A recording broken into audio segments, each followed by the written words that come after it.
ब्रह्मा जी जब भगवान के नाभि कमल से प्रकट हुए, चारों तरफ देखने की चेष्टा की तो चार मुख हो गए। फिर 100 दिव्य वर्ष तक कमल नाल पकड़कर नीचे उतरते हुए अपने आधार को खोजा, नहीं मिले। फिर ऊपर आकर अपनी इंद्रियों को एकाग्र करके समाधिस्थ होकर भगवान की 100 दिव्य वर्ष तक आराधना की तो हृदय में ही भगवान दिखाई देने लगे। देखा अद्भुत शेष शैया पर भगवान श्री हरि शयन किए हुए हैं। गौरवर्ण भगवान शेष जी का 10,000 फण दिव्य मणियां चमक रही हैं। उन्हीं की नाभि से कमल प्रकट हुआ, कमल में ब्रह्मा जी बैठे। ये अंतःकरण में ही ब्रह्मा जी ध्यान के द्वारा देख पा रहे हैं। ब्रह्मा जी ने भगवान की स्तुति की, जो कल आप श्रवण किए, उसमें थोड़ी जो शेष है उसे श्रवण कीजिए। ब्रह्मा जी ने कहा, प्रभु जो कर्म आपको अर्पण कर दिया जाता है वो अक्षय हो जाता है, उसका कभी नाश नहीं होता और बहुत गुना बढ़ करके वो लाभ मिलता है। जैसे आपने कर्म किया, ये हम सत्संग में हजारों बार बता चुके होंगे कि अगर आप प्रतिपल अर्पित करते हैं कर्म,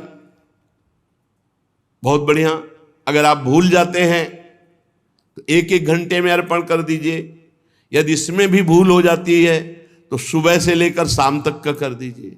शाम के भगवान के चरणों में प्रणाम किया, हे नाथ, प्रातः काल जगने से लेकर अब तक हमारे द्वारा जो भी कर्म हुए हैं उनमें जो शारीरिक, मानसिक, वाचिक त्रुटि हुई है, अपराध हुए हैं, प्रभु उनको क्षमा करो और हम पर कृपा करके ऐसी हमें बुद्धि प्रदान करो कि हम कभी आपके विपरीत कर्म ना करें, शास्त्र के विरुद्ध कर्म ना करें। और प्रभु सारे कर्म हम आपको समर्पित करते हैं। जो कर्म भगवान को अर्पण कर दिया जाता है वो अक्षय अविनाशी हो जाता है और अनंत गुना बढ़कर वो लाभ देने वाला है। जैसे आपने परिक्रमा की और इसके बाद प्रणाम करके प्रभु को अर्पित कर दिया और बहुत बड़ा लाभ उससे प्राप्त होगा। पर साथ में प्रार्थना मत भूलना कि हमारे शरीर से, हमारे मन से, हमारे वाणी से जो आपके विरुद्ध आचरण बने हो जाने अनजाने में, प्रभु क्षमा कर दो और मेरी बुद्धि को ऐसे शुद्ध करो कि कोई ऐसी गलती ही ना हो, शास्त्र विरुद्ध आचरण ही ना हो, आपके प्रतिकूल आचरण ना हो। क्योंकि शरणागति तभी पुष्ट होती है जब श्री कृष्ण अनुकूलेन प्रतिकूलस्य विसर्जनम, प्रतिकूल आचरणों का त्याग हो जाए और भगवान के अनुकूल और वो अनुकूल कर्म भगवान को समर्पित कर दिए जाए तो वो अविनाशी हो जाते हैं और वो भगवत प्राप्ति कराते हैं। नाना प्रकार के जो भागवतिक कर्म हैं, जैसे यज्ञ है, दान है, तपस्या है, व्रत है, अगर ये भगवान को अर्पित नहीं किए गए तो थोड़े से अपराध में सब के सब नष्ट हो सकते हैं। ये भगवान को अर्पित करना अत्यंत आवश्यक है, बहुत गूढ़ बात है। जैसे हमसे वैष्णव अपराध बन गया, ये बहुत खतरनाक अपराध है। भक्तों की निंदा, भक्तों में दोष दर्शन, भक्तों का दिल दुखा देना, जरा भी किसी तरह से उनके गुणों में चर्चा करके दोष निकाल लेना, बहुत बड़ी हानि है। ये किए सुकृत सब जन्म के छिन में डारे खोए। अब आपने भगवान को कर्म अर्पित किए हैं, 2 घंटा से नाम जप कर रहे हैं और वो भगवान को अर्पित कर दिया, करना चाहिए। अब ये भगवान की सरकारी बैंक में जमा हो गया, अब आपसे अभी वैष्णव अपराध बना, इसका दंड मिलेगा लेकिन आपका नष्ट कुछ नहीं हो सकता क्योंकि वो सरकारी बैंक में जमा है। इसलिए कह रहे हैं जो कर्म जैसे भागवतिक हैं, यज्ञ है, दान है, कठिन तपस्या है, व्रत है, तीर्थयाटन है, स्वाध्याय आदि आदि, यदि ये भगवान को समर्पित नहीं किए और ये सुरक्षित रहे तो ये तुम्हें स्वर्ग आदि लोक देंगे, बस भगवत प्राप्ति नहीं कराएंगे। और अगर अपराध बन गया तो ये नष्ट भी हो जाएंगे। इसलिए भगवत प्रसन्नता प्राप्त करना सब साधना का फल है। हमारे प्रभु प्रसन्न हो जाएं। जब श्री भरत जी महाराज चित्रकूट पहुंचे, भगवान श्री राम जी के चरणों के दर्शन किए। बड़े बड़े महापुरुष हैं, विदेहराज जनक जी भी हैं, परम ज्ञानी वशिष्ठ जी भी हैं, और सब ब्रह्म ऋषि हैं। राज्याभिषेक की सामग्री लेकर गए थे भरत जी महाराज। देखिएगा प्रेमी की स्थिति। भरत जी महाराज के प्रेम विवस्था में भगवान एक शब्द बोले। विचार कर लो सब लोग, और कल जो भरत जी कहेंगे वही हम करेंगे। कल हम वही करेंगे जो भरत जी कहेंगे। सारा भार भरत जी के ऊपर आ गया। और भरत जी तो गए ही थे उत्साह युक्त होकर के भगवान का राज्याभिषेक करने के लिए, सब राज्य सामग्री, राज्याभिषेक की सब सामग्री। अब भरत जी ने विचार किया कि सेवक का कर्तव्य क्या है? स्वामी को प्रसन्न देखना। दूसरे दिन गए तो केवल भरत जी ने एक बात कही, जेहि विधि प्रभु प्रसन्न मन होई, करुणा सागर कीजिए सोई। भरत जी ने ये नहीं कहा कि राज्याभिषेक करवा लीजिए प्रभु।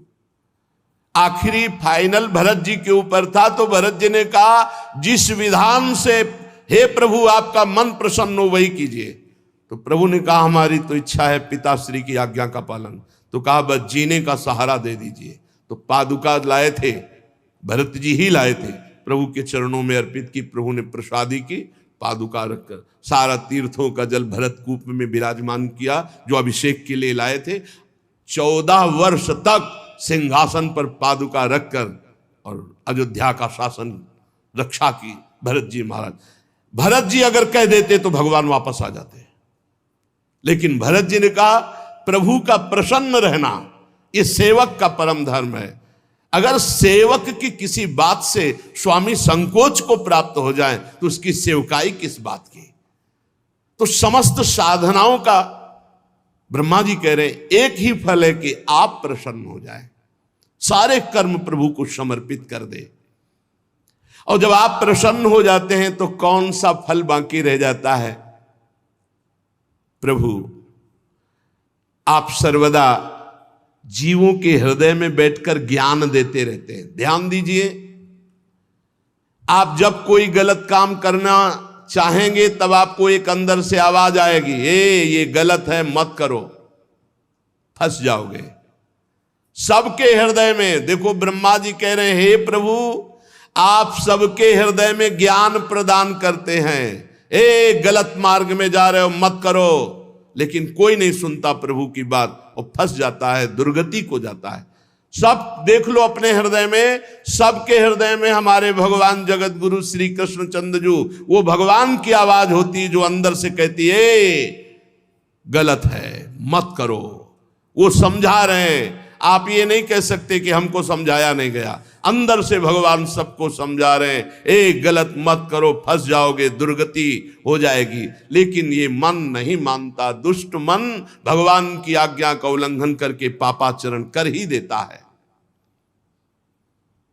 जो लोग प्राण त्याग करते समय आपका स्मरण कर लेते हैं, जय जनार्दन, जय देवकी नंदन, जय श्री कृष्ण, ऐसा नाम उच्चारण करने मात्र से वो जन्म मरण के चक्र से छूटकर ब्रह्म पदवी को प्राप्त होते हैं। पर हे अजन्मा, अंतिम समय उन्हीं के नाम आता है जो जीवन भर आपका नाम जप करते हैं, जीवन भर भजन करते हैं। ऐसा नहीं कि जीवन भर मनमानी पापाचरण करो, अजामिल की तरह तुम नारायण उच्चारण कर लोगे। वो तो महिमा संतों की थी जो अजामिल को ऐसा सौभाग्य मिला। संत मंडली उनके बगीचे में गई हुई थी, तो संतों का मिलना व्यर्थ नहीं जाता। जीवन सार्थक निश्चित होता। अमोघश्च देवर्षि नारद जी ने कहा। तो संतों ने जब अजामिल की दुर्दशा देखी तो कहा तुम्हारा जो पुत्र होगा उसका नाम नारायण रखना। संतों के संकल्प के कारण अंतिम समय वो नारायण पुकारा अपने पुत्र के बहाने से। जो जीवन भर भगवान का भजन करने की चेष्टा करते हैं जैसा बने, तो अंतिम में भगवान उसका स्मरण स्वयं बन जाते हैं। वो अंतिम में जहां भगवान का स्मरण हुआ तो भगवत पद को प्राप्त होता है। प्रभु आप इस विश्व वृक्ष के मूल हैं। गीता जी में भगवान ने कहा ऊर्ध्वमूल मधा शाखा मस्वत्थम प्राहुरभ्यम। ये विश्व वृक्ष के मूल कौन है? भगवान श्री कृष्ण हैं। प्रभु ये काल सबकी आयु को काट रहा है। एक एक सेकंड आपका घटता चला जा रहा है, मृत्यु नजदीक आ रही है। यद्यपि मैं सत्य लोक का अधिष्ठाता हूं, हमारी आयु 2 परार्ध है, समस्त लोकों का बंधनी हूं, फिर भी मैं ऐसे ही डरता रहता हूं जैसे मनुष्य डरते हैं। किससे? काल चक्र से। उसी से बचने के लिए मैं हर समय आपकी आराधना करता रहता हूं। प्रभु आप पूर्ण काम हैं, आपको किसी से कुछ नहीं चाहिए, पर जो आपका स्मरण करते हैं आप बचा लेते हैं। इस संसार के काल चक्र से उसको बचा लेते हैं। आपके नाभि कमल से हे भगवान मेरा जन्म हुआ, मैं त्रिलोकी की रचना करना चाहता हूं, और आप भी जग चुके हैं, अभी तक आप शयन कर रहे थे। अतः प्रभु मेरी बुद्धि में ऐसी सामर्थ्य दीजिए। ब्रह्मा जी कह रहे कि जैसा मैंने पूर्व काल में रचा था जगत वैसा रच सकूं। प्रभु इस प्रलयकालीन जल में आपको शयन करते हुए काफी समय हो गया। आपकी ही अनंत शक्ति से नाभि कमल से मेरा प्रादुर्भाव हुआ है। मैं आपकी ही विज्ञान शक्ति हूं। करुणा में आप मुस्कुराइए और बोलिए, मेरा शोक दूर कीजिए। मैं असमर्थ हूं सृष्टि रचने में, आपसे ही सामर्थ्य प्राप्त कर पाऊंगा। जब मैत्रेय जी ने विदुर जी से कहा ऐसी प्रार्थना ब्रह्मा जी ने की, तो भगवान ने कहा हे वेद गर्भ, जो मेरी आराधना करता वो विषाद के योग्य नहीं रह जाता। तुम्हें विषाद नहीं करना चाहिए क्योंकि तुमने मेरी आराधना की। ध्यान दीजिए, जो श्री भगवान की आराधना करता है उसे विषाद नहीं छू सकता। चिंता, शोक, डिप्रेशन, यही है विषाद। भगवद विमुख को यही प्रसाद मिलता है। चिंता, शोक, भय, उद्विग्नता, ये डूबा है। क्या होगा, ऐसा वैसा, भारी प्रपंच। तुम मुझसे जो चाहते हो वो सब तुम्हें प्राप्त है, बस तुम्हें तप के द्वारा उसे जागृत करना है। तुम समाहित चित्त जो ही होगे तो आगे से आगे तुम्हारा संकल्प बनता जाएगा और सृष्टि वैसे रचती जाएगी। निमित्त तुम बनो, होगा मेरे इस द्वारा। ब्रह्मा जी नाना प्रकार के कर्म संस्कारों के अनुसार अनेक प्रकार से जीव फंसा हुआ है कर्मों में। जब मेरी अतिशय कृपा होती है तब वो कर्म जाल से निकल पाता है। कर्म जाल से निकल पाना भरोसा प्रभु का, कर्मों का नहीं। तुम सबसे बड़े मंत्र दृष्टा हो। तुम निरंतर मेरा भजन करते रहना तो सृष्टि में रजोगुण रूपी पाप तुम्हें बांध नहीं पाएगा।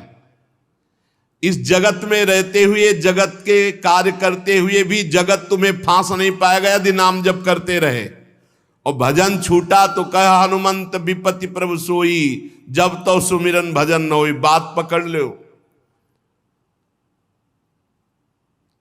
यद्यपि देहधारी जीव को मेरा ज्ञान होना बड़ा कठिन है, पर जो मेरा भजन करते हो मुझे जान लेते हैं। मैं सबका आश्रय हूं, मेरा आश्रय कोई नहीं है।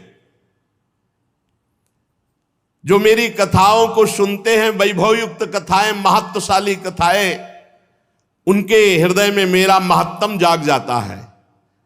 फिर वो मेरी कृपा से मेरी निष्ठा को प्राप्त होते, भगवद निष्ठा को। तुम्हारा कल्याण हो, मैं तुमसे बहुत प्रसन्न हूं। ब्रह्मा जी त्रिलोकी को जो मेरे में लीन है, तुम रचना चाहते हो, रचो, मेरी सामर्थ्य तुम में है, वो जागृत हो जाएगी। इतना कहकर भगवान अदृश्य हो गए। देखो, अर्जुन जी से भी कहा था तुम निमित्त मात्र बनो, मारे तो मेरे द्वारा गए। ब्रह्मा जी से कहा तुम निमित्त मात्र बनो, कार्य तो सब मेरे बल से हो जाएगा। ऐसे ही भक्त देखता है कि वो निमित्त मात्र है, उत्तम साधना केवल भगवान के बल से हो रही, भगवान ही साधन है और भगवान ही साध्य है, तभी अहंकार छू नहीं जाता। विदुर जी ने कहा, मुनिवर मैत्रेय जी, भगवान श्री हरि के अंतर ध्यान हो जाने पर संपूर्ण लोकों के पितामह ब्रह्मा जी ने अपने देह और मन से कितने प्रकार की सृष्टि उत्पन्न की। इनके सिवा मैंने आपसे और जो जो बातें पूछी उन सब का क्रमशः वर्णन कीजिए। बहुत आनंद आ रहा है आपके श्री मुख से भगवान की चर्चा सुनने में। श्री मैत्रेय जी ने कहा, अजन्मा भगवान श्री हरि ने जैसा कहा था, ब्रह्मा जी ने अपने चित्त को भगवान में जोड़कर फिर 100 दिव्य वर्षों तक तपस्या की। 100 दिव्य वर्ष तपस्या से उनका महान तपोबल और ज्ञान बल दोनों बढ़ गया और उन्होंने जल के साथ वायु को पी लिया।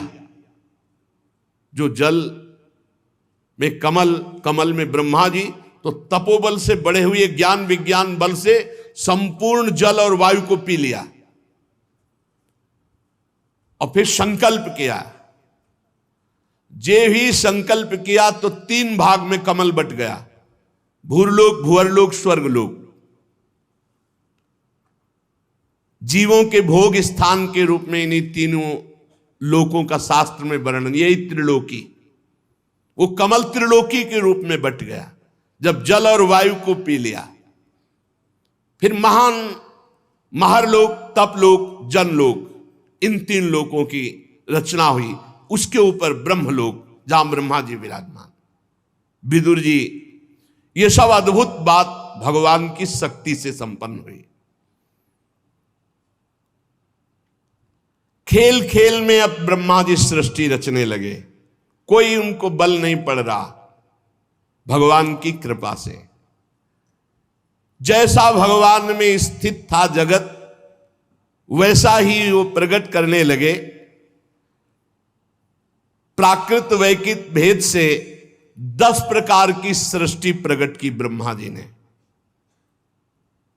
काल, द्रव्य और गुणों का ब्रह्मा जी के द्वारा जो संकल्प बना, तो काल, द्रव्य और गुणों का प्रभाव प्रकट हुआ, उससे महातत्व प्रकट हुआ। दूसरी सृष्टि अहंकार की, जिससे पंचभूत, ज्ञानेंद्रियां, कर्मेंद्रियां। तीसरी सृष्टि भूत सर्ग, पंचभूतों से बने हुए शब्द, स्पर्श, रूप, रस, गंध, तन्मात्रा, जितना शब्द है, स्पर्श है, रूप है, रस है, गंध है, ये तीसरी सृष्टि। इंद्रियां, ज्ञानेंद्रियां, कर्मेंद्रियां, क्रियाशक्ति प्रधान, चौथी सृष्टि प्रकट की। 5वीं सृष्टि सात्विक अहंकार से उत्पन्न हुए इंद्रियों के अधिष्ठात्र देवताओं की और इसी के साथ मन की भी सृष्टि की। 6वीं सृष्टि अविद्या की। यही बांधती संपूर्ण जीवों को। तामिस्त्र, अंध, तामिस्त्र, तम, मोह, महामोह, ये 5 गांठें अविद्या की हैं। ये जीवों की बुद्धि में बैठी रहती है अविद्या। ये आवरण विक्षेप करके जीव को भगवान की तरफ जाने से रोकती है, माया में लगाती है। 6 प्रकार की सृष्टियां, ये वैकृत सृष्टि है। ब्रह्मा जी ने रजोगुण को स्वीकार करके सातवीं प्रधान वैकृत सृष्टि स्थावर की स्थावर वृक्षों की। पहली वनस्पति जो बिना मोर आए ही फलते हैं, जैसे गूलर, बड़, पीपल आदि। फिर औषधि जो बिना किसी का आश्रय लेकर बढ़ती, जैसे ब्राह्मी, गिलोय आदि विविध प्रकार की औषधियां।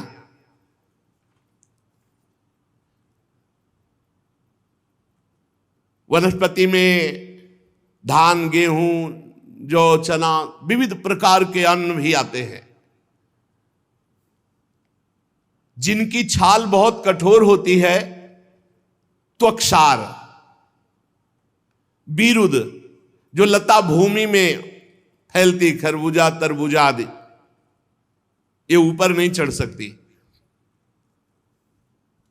द्रुम जैसे आम, जामुन, पीपल आदि, ये बड़े बड़े वृक्ष, इन्हें द्रुम कहा गया है। तो वनस्पति, औषधि, लता, त्वक्सार, विरुद्ध, द्रुम, ये छठवीं स्थावर वृक्षों की रचना ब्रह्मा जी ने की। इसमें असंख्यों प्रकार के, जैसे पेड़ तो बहुत प्रकार के पेड़, वनस्पति तो बहुत प्रकार के, औषधि बहुत प्रकार की, अन्न बहुत प्रकार का, लता बहुत प्रकार, ऐसे ये तो उदाहरण में एक दो बताए गए। इन वृक्षों में ज्ञान शक्ति नहीं होती, पर स्पर्श शक्ति होती है। जैसे आप कुल्हाड़ मारोगे तो जैसे हमें कुल्हाड़ में लगेगा, ऐसे वृक्षों को लगेगा। कहीं भी किसी भी वृक्ष को काटने का अधिकार ऐसे नहीं है। जब किसी भागवतिक कार्य के लिए प्रयोग में आना होता है तो जो डाल सूख रही है उसका, या फिर जैसे हमने गुरुजनों को देखा है कि श्री जी के लिए, झूला के लिए कुछ हमें पत्र पुष्प आपसे चाहिए, हे लता जी आप प्रदान करो, फिर टहनियां लेकर झूले के श्रृंगार में। जो जितने वृक्ष हैं इनमें ज्ञान शक्ति नहीं होती, पर स्पर्श शक्ति होती। जैसे आप इनको काटोगे तो वैसे ही पीड़ा होगी जैसे मनुष्य को होती है। ये भीतर ही भीतर केवल स्पर्श का अनुभव करते हैं। आठवीं सृष्टि पशु पक्षियों की त्रियग योनियों की। ये 28 प्रकार के, एक एक प्रकार में लाखों लाखों प्रकार के हैं। पशु पक्षियों की 28 मूल हैं और एक एक प्रकार में लाखों, मतलब पक्षी तो लाखों प्रकार के पक्षी हैं। अरे पूरी सृष्टि में कौन जाने। इन्हें काल का ज्ञान नहीं होता। इनके अंदर तमोगुण की अधिकता होने के कारण केवल खाना पीना और मैथुन करना और सोना, बस इतना ही आता है। खाना पीना, सोना, मैथुन करना, और इनको जो ज्ञान होता है वो सूंघने से होता है, जैसे वृक्षों को त्वचा से। इनकी घ्राण शक्ति बहुत जोर की होती है पशु पक्षियों की। अब देखो पता नहीं कहां से एक चीनी का दाना डाल दो, कहां से चींटी आ जाएगी। उसकी घ्राण शक्ति इतनी प्रबल है, उसको बिना किसी सूचना के सूचना मिल जाएगी वहां के। इनके हृदय में ना विचार शक्ति होती, ना दूरदर्शिता होती। केवल खाना पीना, मैथुन करना, सोना और सूंघने से वस्तुओं का ज्ञान होता है। इन तिर्यक योनियों में, पशु पक्षियों में कुछ द्विशप कहलाते हैं, जैसे गौ, बकरा, भैंसा, कृष्ण मृग, सुअर, नीलगाय, रुरु नामक मृग, भेड़, ऊंट, ये 2 खुरों वाले पशु कहलाते हैं। नीचे से इनके खुर के 2 भाग होंगे, द्विशप कहलाते हैं। गधा, घोड़ा, खच्चर, गौर मृग, सरप, चमरी, ये एक शफ, एक खुर वाले, पूरा एक खुर होगा, टॉप इनकी एक खुर वाली होगी। और कुछ 5 नखों वाले, कुत्ता, गीदड़, भेड़िया, बाघ, बिलाव, खरगोश, शाही, सिंह, बंदर, हाथी, कछुआ, गो, मगर, ये 5। कुछ 2, कुछ 1, कुछ 5। कंक, बगुला, गिद्ध, बटेर, बाज, भास, भल्लूक, मोर, हंस, सारस, चकवा, कौवा, उल्लू आदि उड़ने वाले ये जीव पक्षी कहलाते हैं। ये सब संकल्प से हो गए, किसी कारीगर की जरूरत नहीं। पर 84 लाख योनियों में 83,99,999 योनियां ये 10 के अंतर्गत आती। ब्रह्मा जी ने संकल्प किया, सृष्टि हो गई, नवी सृष्टि हुई ये मनुष्यों की। ये एक प्रकार की होती है, इसमें नहीं होते कि एक शब्द द्विशब्द या 5 पंजा वाले, ये एक प्रकार, इनका आहार ऊपर से जाता है। ये रजोगुण प्रधान है, साधना से सतोगुण एकत्रित कर सकते हैं, नहीं रजोगुण प्रधान कुसंग मिल जाए तो तमोगुण हो जाए, राक्षसी प्रवृत्ति। ये कर्म परायण होते हैं और ये दुख ही जीवन भर भोगते हैं यदि भजन न करें तो। रचना ही है मनुष्य होने की ऐसी, ये दुख ही को सुख समझते हैं। स्थावर पशु पक्षी मनुष्य, ये तीनों प्रकार की सृष्टियां ब्रह्मा जी ने रची। जो सनक सनंदन सनातन सनत कुमार ऋषियों का है वो कौमार सर्ग है, वो सबसे प्रथम रची गई। मनुष्यों में जब रचना हुई तो सबसे पहली रचना सनक सनंदन सनातन सनत कुमार जी की हुई। फिर देवता पितर असुर गंधर्व राक्षस अप्सरा यक्ष सिद्ध चारण विद्याधर भूत प्रेत पिशाच किन्नर किमपुरुष अश्वमुख, ये देव सृष्टि ब्रह्मा जी ने प्रकट की। ब्रह्मा जी अम्मा है, ब्रह्मा जी पिता है, संकल्प करते जा रहे, सब सृष्टि पैदा होती चली जा रही। 10 प्रकार की ऐसी ब्रह्मा जी ने सृष्टि की। भगवान सत्य संकल्प हरि ही ब्रह्मा जी हैं। जैसा जैसा संकल्प करते जाते हैं वैसी वैसी सृष्टि रचना होती जा रही है। इसके सुनने मात्र से पाप नष्ट होते हैं। श्री मैत्रेय जी कहते हैं, विदुर जी, पृथ्वी का आदि कार्य वर्ग सबसे पहला अंश जो है उसे अणु कहते हैं। अणु सबसे पहला पृथ्वी का, जिसे सूक्ष्मदर्शी से भी नहीं देखा जा सकता, बड़ा सूक्ष्म परमाणु। परमाणु जब परस्पर मिलते हैं तब एक अवयवी की प्रतीत होती है। बड़ा सूक्ष्मतम अंश ये महान है। इसीलिए भगवान को कहा गया है अणु अणियान महतो मह्यान, छोटे में सबसे छोटा, अणु से भी छोटे भगवान, और महान में सबसे बड़े विराट भगवान। जब 2 परमाणु मिलते हैं तब एक अणु होता है, इतना छोटा है। पृथ्वी का सबसे पहला अंश परमाणु। बड़ा ध्यान से सुनोगे तब तुम्हें समय का ज्ञान होगा, काल किसे कहते हैं। 2 परमाणु मिलते हैं तो एक अणु होता है। परमाणुओं को देखा ही नहीं जा सकता। और जब 3 अणु मिलते हैं तो उसे त्रिश्रेणु कहते हैं। त्रिश्रेणु देखा जाता है, जैसे खिड़की से सूर्य की किरणें आ रही हो तो उसमें जो छोटे छोटे कण उड़ते दिखाई देते हैं उन्हें त्रिश्रेणु कहते हैं। झरोखे में से होकर आई हुई सूर्य की किरणों के प्रकाश में आकाश की तरफ जो उड़ते हुए रेणु दिखाई देते हैं, वो 3 अणु मिलकर के तब वो त्रिश्रेणु हुए, तब वो देखने में आते हैं। परमाणु को तो देखा ही नहीं जा सकता।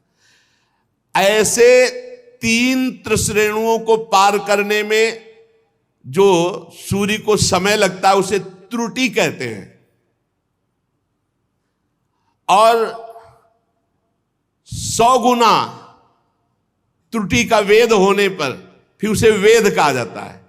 और 3 वेद का जब तो एक लव होता है, और एक लव का पलक झपकने में निमेष इतना, इसे निमेष समय कहते हैं। और 3 निमेष का एक क्षण होता है, और 5 क्षण की एक काष्ठा होती है, और 15 काष्ठा की एक लघु होती है, और 15 लघु की एक नाड़िका दंड कही जाती है, और 2 नाड़िकाओं का एक मुहूर्त होता है।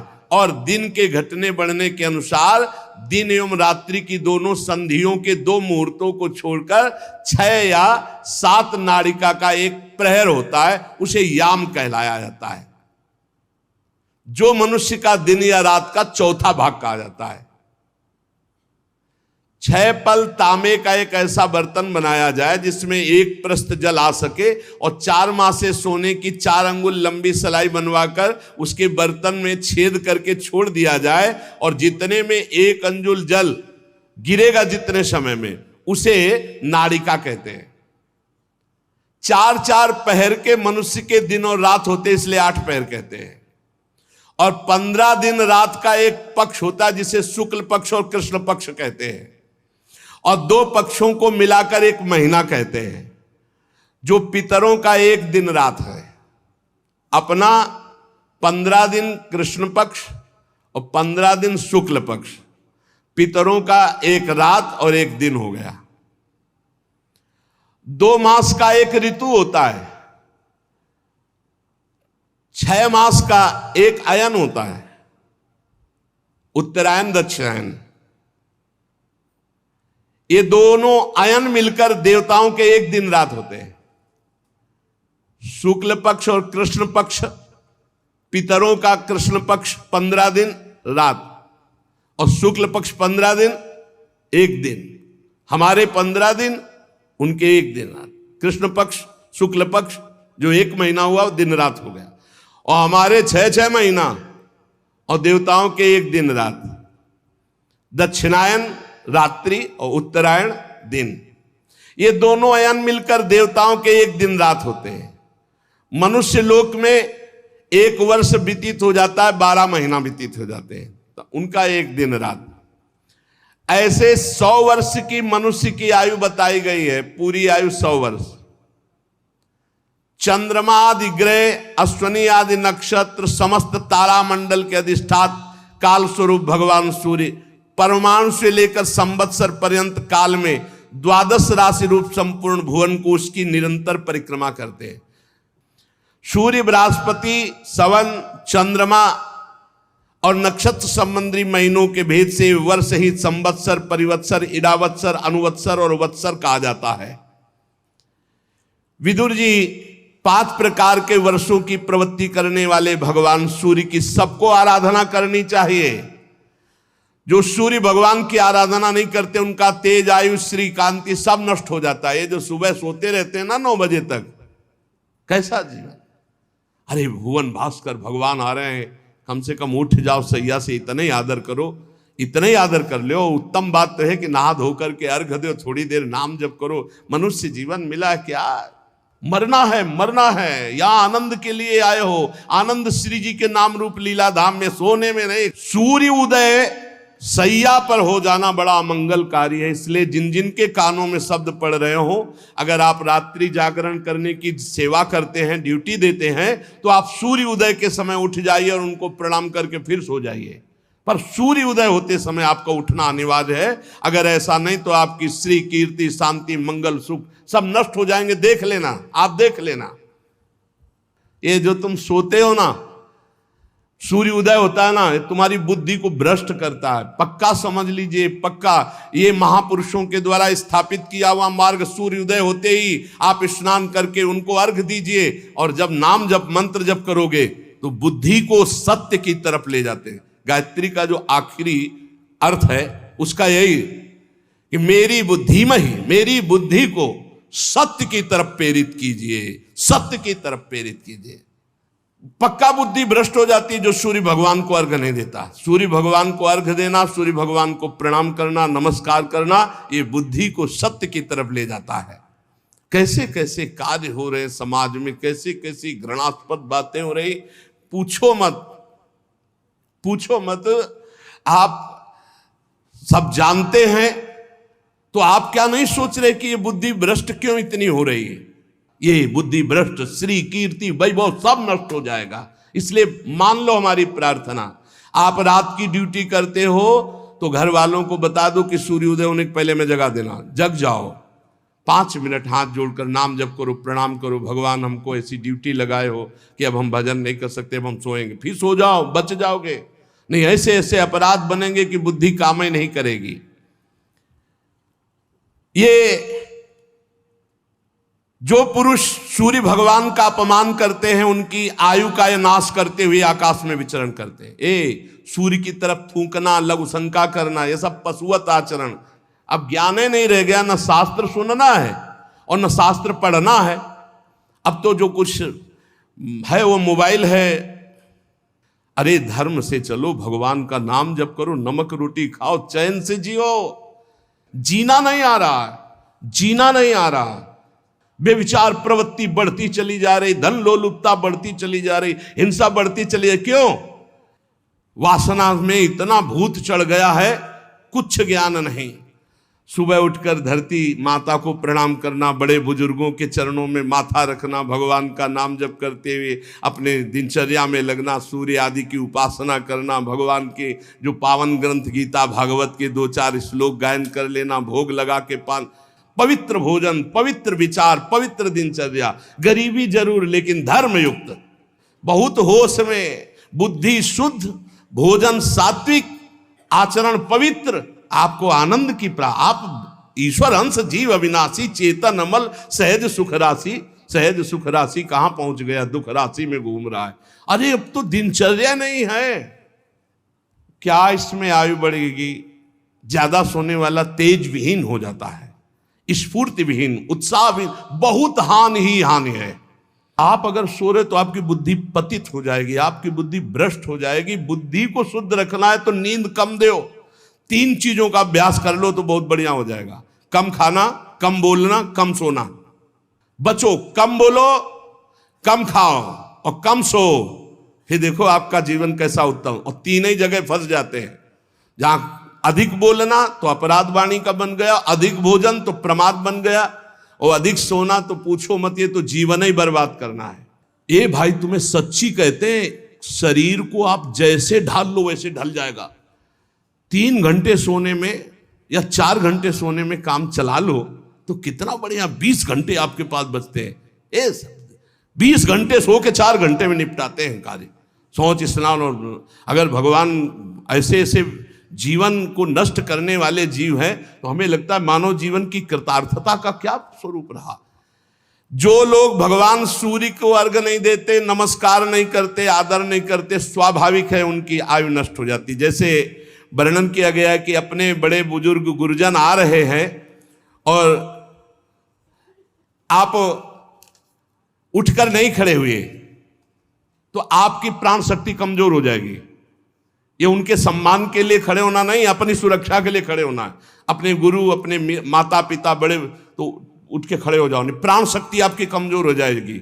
भगवान के लिए ही सिर्फ तुम्हारा मानव जीवन है, इसमें आराधना करके आप दिव्य योग शक्ति संपन्न हो जाइए। ब्रह्मा जी ने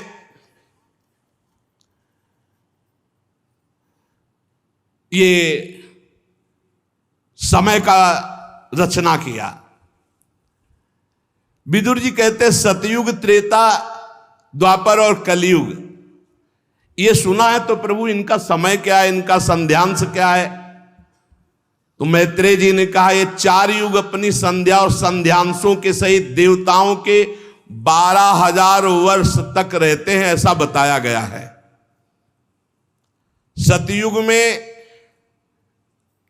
दिव्य वर्ष की बात है, 4000 दिव्य वर्ष और 800 संध्यांश दिव्य, तो 4800 वर्ष दिव्य।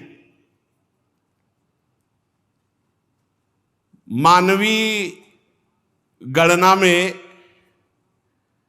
अलग होता है और ये दैवी गणना में अलग होता है। जैसे दैवी गणना में कलयुग है 1200 दिव्य वर्ष, तो मानवीय गणना में 4,32,000 वर्ष, 4,32,000 वर्ष। तो द्वापर कितना हुआ? 8,64,000 32 दूनी, तो 8,64,000 वर्ष द्वापर। इसका तिगुना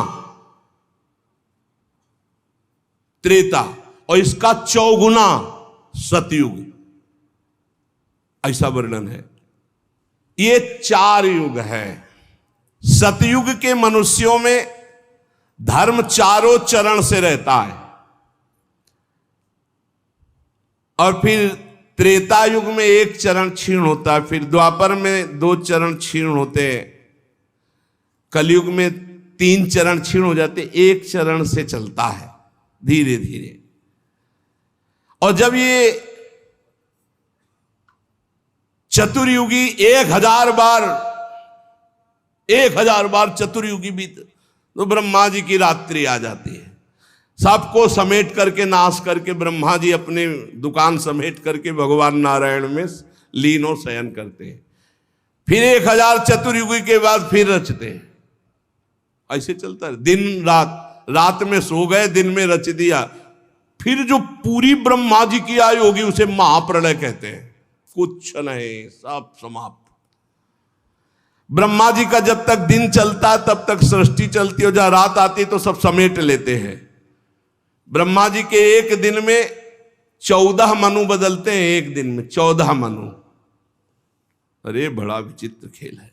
एक मनु का राज्यकाल जानते हो कितना होता है?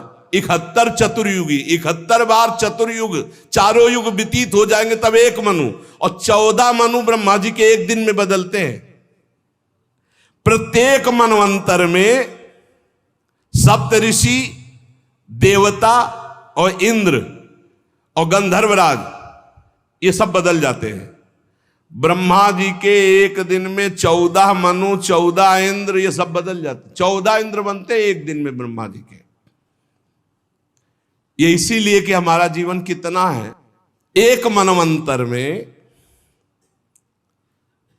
मनुवंशी राजा लोग, सप्तऋषि, देवगण और देवराज इंद्र और गंधर्व ये सब बदलते हैं। और ब्रह्मा जी प्रतिदिन ऐसे सृष्टि रचते हैं और रात के सब समेट लेते हैं। बड़ा भगवान का विचित्र एक खेल है। कालक्रम से जब ब्रह्मा जी के दिन बीत जाता है तब वो तमोगुण को स्वीकार करके निश्चेष्ट भाव से सृष्टि का नाश कर देते हैं। नाश करने के लिए भगवान रुद्र रूप, तीसरा नेत्र खुला, संकर्षण जी से अग्नि और 12 सूर्य एक साथ उदय होकर आग बरसा, सब भस्म हो गए। भजन कर लो, यही सब भोग ले, सब भोगना है। अरे बोले कहाँ? तो देख लो यहाँ संसार में देख लो, आग नहीं लगती, भूंज नहीं जाते। फैक्ट्री में आग लग गई, गाड़ी में आग लग गई, सब जल रहे हैं। ऐसे आग लगेगी, जलना पड़े। भगवत प्राप्ति कर लो भाई, नहीं आगे सब ये सुनते रहो। भगवत प्राप्ति के लिए तुम रो पड़ोगे, सुनते केवल रहो। सारा विश्व उस समय अग्निमय हो जाता है, भस्म हो जाता है। भयंकर जल वर्षा, फिर जल में, और उसी जल में भगवान शयन करते हैं। और उन्हीं भगवान को प्राप्त कर लो, खत्म हो जाएगा खेल, ये जलना जुलना, आनंद में हो जाओ। उन्हें तो श्री जी के पास जाना है, श्री जी के साथ खेलना है, खाना है, जहां माया का प्रवेश ही नहीं। इसीलिए कहते जय वृंदावन, प्राण वृंदावन, सर्वस्व वृंदावन। ये सब भूर भुआ स्वर्ग लोग सब जलमय हो जाते हैं, आग लगती। पहले वर्णन है, पहले 100 वर्ष बरसें नहीं होगी। अब 100 वर्ष, 1 साल ना हो तो भूखा मरना शुरू हो जाता है। फिर लोग लोगों को खाने लगेंगे भूख से व्याकुल होकर। 100 वर्ष तक आग जब बरसेगी। ये कहानी नहीं है, ऐसा होता है। फिर 100 वर्ष तक प्रलयंकारी जल, जल ही जल, जल ही जल। काहे को मरोगे? पहले ही भगवान का भजन करके परम पद प्राप्त कर लो। मनुष्य शरीर इसीलिए दुर्लभ कहा गया है। ये जब सृष्टि नाश होनी होती तो भगवान शेष जी के 10,000 फणों से विषैली आग पैदा हो जाती है। 12 सूर्य उदय हो जाते हैं। नीचे से संकर्षण, ऊपर से महादेव की तीसरा नेत्र खुल गया, भस्म होता सब चला जाओ। राधा राधा, तभी हम कहते हैं कसाई वाड़े में बंद हो काल के, भजन कर लो भजन, कुछ नहीं चलेगी तुम्हारी बादशाही, तुम्हारी ऐंठ, तुम्हारी छाती तान के चलना। बहुत सावधान, राधा राधा, परोपकार कर लो, मंगल कर लो, अच्छी कमाई कर लो, भगवान के पास चलो। सातों समुद्र प्रलय काल के प्रचंड पवन से उमड़ती हुई उत्ताल तरंगों से मर्यादा तोड़कर पूरी त्रिभुवन को डुबाने लगते हैं। उसी जल में भगवान आराम से नेत्र मूंद करके शेष सैया पर शयन करते हैं। 1,000 चतुर्युगी रूप प्रतीत होने वाले दिन रात के फेर से ब्रह्मा जी की 100 वर्ष की परम आयु, ब्रह्मा जी भी भयभीत होते रहते हैं। 2 परार्ध कही गई है ब्रह्मा जी की आयु। पहला परार्ध व्यतीत हो गया है, दूसरा चल रहा है परार्ध, महाप्रलय कह लिए। ब्रह्मा जी की उत्पत्ति ब्राह्म नामक महाकल्प में हुई थी। एक परार्ध व्यतीत हो गया, दूसरा चल रहा है पाद्मकल्प पहला। विदुर जी इस समय जो कल्प चल रहा है उसे दूसरा परार्ध कहते हैं। ये वाराह कल्प है। पाद्मकल्प पहला परार्ध और दूसरा है वाराह कल्प। इसमें भगवान ने वाराह रूप धारण किया था। ये दो परार्ध काल, अव्यक्त, अनंत, अनादि, विश्वात्मा श्री हरि का, सुनो, ब्रह्मा जी का ये दो परार्ध भगवान का क्या है? निमेष। इसे कहते निमेष। ऐसे भगवान हमारे हैं और ऐसे भगवान को हमारी लाडली जो अधीन की हुई है, इसीलिए हम जीत गए। हमारे माई श्यामा जू को राज जाके अधीन सदा सांवरो, या ब्रज को सिरताज। घर वाले हो गए अपने लोग, लालजू के घर वाले हैं। घर के जैसे सदस्य नहीं होते तो घर के सदस्यों को बचाया जाता है ना। घर के सदस्यों को थोड़ी देखा जाता है कौन अच्छा कौन बुरा, घर के जन है, इनको बचाओ।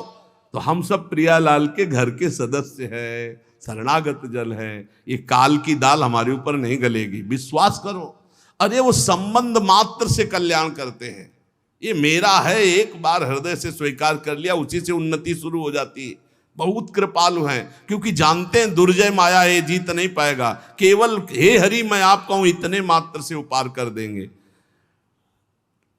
यही जब हम बचपन में भगवत मार्ग में भागे थे ना, तो यही जब पढ़ते थे तब व्याकुलता होती थी कि मुझे बस ब्रह्म प्राप्ति करनी है। अब जन्म मरण के चक्र में नहीं फंसना। इसीलिए भूख, प्यास, गर्मी, सर्दी, सब इसकी कोई परवाह नहीं थी। कोई जैसे देखे हमारी तरफ आ रहा तो उठ के खंडेर की तरफ चले जाते, न मिलना न देखना, हमको भगवत प्राप्ति करनी है। समस्त कारणों के परम कारण श्री भगवान जी हैं। अब ब्रह्मा जी ने अज्ञान की 5 प्रवृत्तियां पैदा की। तम अर्थात अविद्या, मोह अर्थात अस्मिता, महामोह अर्थात राग, तामिस्त्र अर्थात द्वेष, अंधतामिस्त अभिनिवेश। ये पापमयी दृष्टि है, जिसकी अविद्या की दृष्टि है, मोह की दृष्टि है, राग की दृष्टि है, द्वेष की दृष्टि है। इससे पाप ही होता है। ब्रह्मा जी ने देखा है तो पाप कराने वाली मैंने सृष्टि रची। पवित्र हुए, पवित्र होकर आचमन किया और भगवान का ध्यान किया।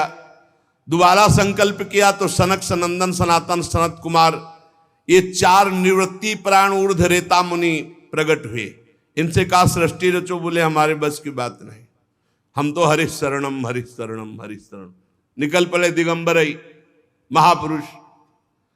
कहा तुम लोग सृष्टि उत्पन्न करो। उनका पिताश्री, हम निवृत्ति मार्ग पर चिंतन रखने वाले हैं, इसलिए हम ऐसा नहीं कर सकते। ओ हरि शरणम हरि शरणम। ब्रह्मा जी ने देखा कि तो मेरी आज्ञा नहीं मान रहे, बड़ी गुस्सा आई। जब ब्रह्मा जी को गुस्सा आई, बहुत रोकने का प्रयास किया लेकिन बहुत गुस्सा आ गई। तो ब्रह्मा जी के बीच भाव से यहां से श्याम वर्ण का एक तेजो में देव प्रकट हुआ और वो थोड़ा रुदन करने लगा। तो उनका रो मत, बोले मेरा नाम बताओ, बोले रोए इसलिए रुद्र। बोले रहने का स्थान बताओ, बोले कैलाश। यहां श्रीमद् भागवत महापुराण के विधान में भगवान ब्रह्मा जी के भ्रकुटी मध्य से भगवान रुद्र का अवतार हुआ, देवाधिदेव महादेव। देखो ये हमने कई बार कहा है कि जिस पुराण को आप पढ़ोगे उसमें वही अधिष्ठात्र देवता होगा। जैसे अपने गुरु कृपा से कई पुराणों का स्वाध्याय हुआ, तो अगर देवी पुराण तो देवी से सबकी उत्पत्ति, शिव पुराण तो शिव से सबकी उत्पत्ति, जिस पुराण के अधिष्ठात्र देवता उसी से सबकी उत्पत्ति। तो यहां भगवान श्री हरि, श्री कृष्ण, उनके लिए श्रीमद् भागवत, तो इसमें श्री कृष्ण श्री हरि से भगवान ब्रह्मा, ब्रह्मा जी से देवाधिदेव महादेव जी का प्रादुर्भाव। तब कमल योनि भगवान ब्रह्मा ने उस बालक की प्रार्थना पूर्ण करने के लिए मधुर वाणी में कहा देवश्रेष्ठ, तुम देवश्रेष्ठ हो, देवाधिदेव हो। तुम्हारा नाम रुद्र, तुम्हारे रहने का सूक्ष्म स्थान, सबका हृदय, सबके इंद्रियां, सबके प्राण, आकाश, वायु, अग्नि, जल, पृथ्वी, सूर्य, चंद्रमा और तपस्या, ये तुम्हारे स्थान है। और तुम 11 रूपों में रहोगे। मन्यु, मनु, महिनस, महान, शिव, ऋतध्वज, उग्ररेता, भव, काल, वामदेव, धृतव्रत, धी, वृत्ति, उषना, उमा, नियुत, सर्पी, इला, अंबिका, इरावती, सुधा, दीक्षा, ये 11 रुद्राणियां तुम्हारी अर्धांगिनी होंगी। तुम, जो हमने तुम्हें स्थान दिया, हृदय, इंद्री, प्राण, आकाश, वायु, अग्नि, जल, पृथ्वी, सूर्य, चंद्रमा, तपस्या, इन स्थानों पर रहो और प्रजा उत्पन्न करो, क्योंकि हमारी इच्छा है कि इस समय सृष्टि बढ़े। भगवान शंकर को आदेश हुआ कि प्रजा रचो, तो रचना शुरू किया। अब उनकी जो रचना थी बहुत विचित्र थी। किसी के हजारों मुख, किसी के एको मुख नहीं, किसी के हजारों आंखें, किसी के एक आंख हो, किसी के बहुत हाथ, किसी के विचित्र, असंख्यों यूथ के यूथ, भूत प्रेत पिशाच। ब्रह्मा जी ने कहा बंद करो, बंद करो, आप अपनी सृष्टि बंद करो, नहीं जो हम सृष्टि रच रहे सब खा जाएगी आपकी सृष्टि। महाराज, ये सारे दिशाएं डरपने लगी, आप अपनी सृष्टि बंद करो, तुम्हारा कल्याण हो, हमारे आदेश का पालन हो गया, बस। ये आपने जो सृष्टि रची है पूरी सृष्टि को खा जाएंगे, मत रचो सृष्टि, तुम्हारा कल्याण हो, तुम सुखी रहो, तुम तप में लगो, तपस्या करो। हे इंद्रियातीत, हे सर्वांतर्यामी, हे ज्योतिष स्वरूप देवाधिदेव, आप अपनी सृष्टि बंद कर लो। भगवान शंकर ने कहा, आप पहले कहा था रचो, तो फिर आपकी आज्ञा पालन करके रच रहे थे। तब भगवान रुद्र ने कहा ठीक है, और वो समाधि में शंकर सहज स्वरूप सम्हारा, लाग समाधि अखंड 88 हजार वर्ष तक की समाधि देवाधिदेव की।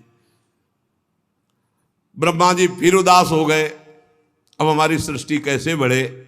तो अगला संकल्प करते हैं, फिर क्या प्रकट होता है आगे चर्चा करते हैं। श्री राधा वल्लभ लाल की जय।